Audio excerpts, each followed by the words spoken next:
আবু সাঈদের মৃত্যু নিয়ে যা বললেন বাঁধন। কোটা সংস্কার আন্দোলনের শিক্ষার্থীদের সঙ্গে সংহতি জানিয়ে বৃহস্পতিবার রাস্তায় নামেন অভিনয় জগতের সঙ্গে যুক্ত মানুষজন।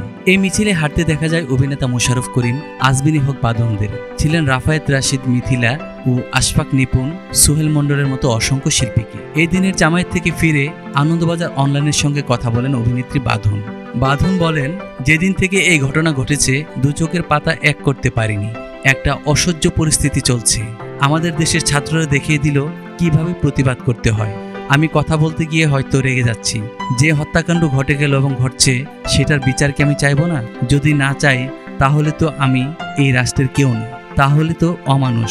আমার মনে হয়েছে এর প্রতিবাদ করা উচিত। এই মুহূর্তে বাংলাদেশে গণগ্রেফতারি চলছে বলেই দাবি করেন অভিনেত্রী। তার অভিযোগ, নাবালক শিক্ষার্থীদেরও রেয়াত করা হচ্ছে না। ছাত্রছাত্রীদের যেভাবে গ্রেফতার করা হচ্ছে তারই প্রতিবাদ জানাচ্ছেন তিনি। কোটা সংস্কার আন্দোলনে প্রাণ গিয়েছে রংপুর বেগম রোকেয়া বিশ্ববিদ্যালয়ের শিক্ষার্থী আবু সাঈদের। বাঁধন দাবি করেন, সাঈদ হত্যায় অভিযুক্ত হিসাবে 16 বছরের এক নাবালককে ধরেছে পুলিশ, যদিও সে জামিন পেয়েছে। কিন্তু বাঁধন দাবি করেছেন এটা দ্বিচারিতা।